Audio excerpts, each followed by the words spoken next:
के कई के आज्ञा सा राम बन गेला।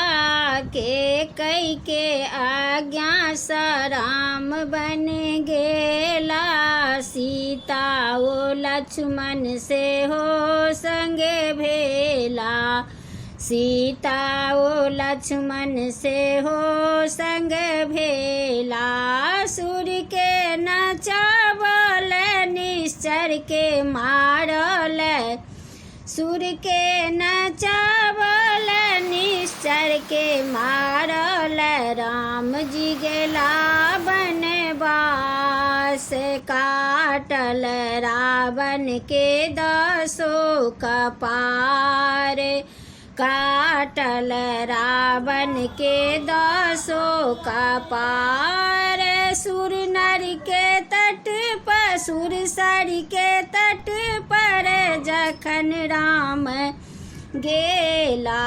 सुर सर के तट पर जखन राम गेला। के बट सभेलनि बहुत झमेला। के बट सभेलनि बहुत झमेला। किछ नहीं केलक ओ चरण दबेलक ओ। केलक अपन कुल उद्धार। काटल रावण के 10 कपार।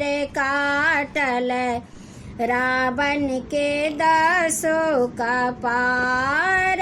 पंचवटी में डेरा खसालनि। पंचवटी में डेरा खसालनि। भरत शत्रुघ्न से हो भेंट भेलनि। भरत शत्रुघ्न से हो भेंट भेलनि।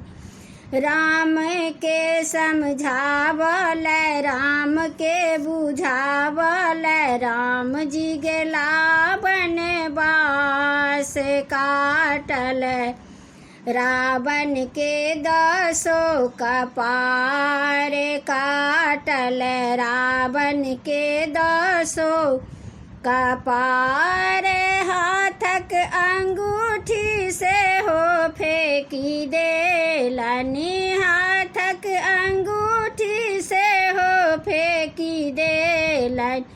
ई हाल सुग्रीव प्रभु जी के सुनालनि। ई हाल सुग्रीव प्रभु जी के सुनालनि। सीता के ताकल लंका स आनल। चलला राम सुकुमार। काटल रावण के 10 कपार। काटल रावण के 10 कपार। 14 बरस राम बनहि बीतलनि। 14 बरस राम बनहि बीतलनि। बनहि में सबरी के 8 बरी खेलनि। बनहि में सबरी के 8 बरी खेलनि। बनहि में सबरी के 8 बरी खेलनि। लक्ष्मण विदेही स परम सिनेही स भेलनि कष्ट अपार। काटल रावण के 10 कपार। काटल रावण के 10 कपार। अरे साधु के भेख धरा बन अबैया। साधु के भेख धरा बन अबैया। सीता पुनित के हरलक मुदैया। सीता पुनित के हरलक मुदैया। सीता कहत धीर नैना सब बहन नीर।